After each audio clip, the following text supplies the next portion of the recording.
So for my final project, I decided to investigate slash just examine how the Bachelor franchise is sort of a part of American culture.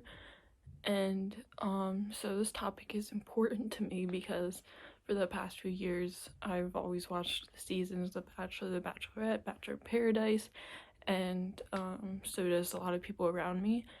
And it's interesting to me just how big of a deal it has become in a way, especially with the presence of social media, especially Twitter and podcasts and Instagrams, and just how much it sort of plays a role in it when it's not so obvious when you're just watching the show. And I think it's also important just because in American society it is common to only date one person, and so the show is just basically having a bachelor or bachelorette date about like 20 people at the same time, and it's just normal because it's reality TV, and it wouldn't really be considered normal in day-to-day life. And the research process, I didn't really have to research too much just because I watched it myself. So if I were to have watched all the seasons, that would have taken a large chunk of time. But I just sort of looked at all the different types of sources that we could have used and found one that I found interesting. And so I just kind of had general ideas, and then I just went to Google and yeah, so I used like one news story. I mean, there's a lot of them just because there's constantly drama, so a lot of websites, like I used one from Glamour, talk about it, and then I used a photograph from Bachelor in Paradise. It shows a same-sex couple, and I just thought that was interesting to throw in there because, I mean, all the seasons have been based on couples of the opposite gender, and that kind of made history this last summer. And then for the audio source, I sort of had to do a little digging because I just wanted to find one interesting, so I used a Jimmy Fallon show interview.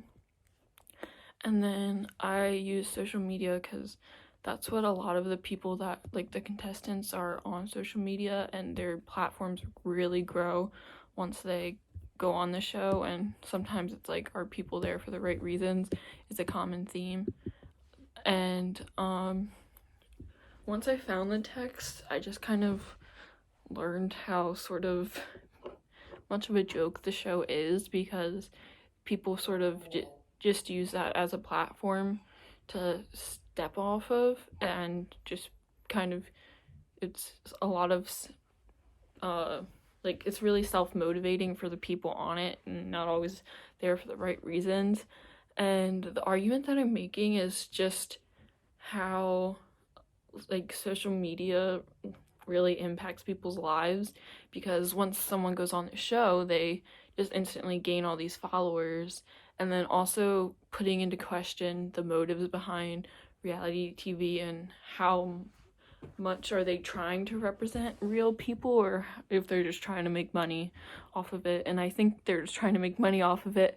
And so, having already done my research for this process, it just sort of makes me wonder like how much longer it'll be around, especially because I feel like a lot of people are starting to become aware of how sort of weird the show is, and how it's not about love as they say it's supposed to be. It's more like self-fulfilling reasons that people go on the show, and it does not have a high success rate whatsoever, so that's also important. And just how like it sort of shows American life and values in a way, because it's what we as Americans sort of turn to for entertainment. And I feel like it'd be interesting to watch in like 100 years, like what the future people will think about this show and how much it will be made fun of more than it already is today. So from here, I want to make a podcast episode, sort of, to talk about all the things I've learned about it and defend my argument. and especially because a lot of past contestants also go on to make their podcast.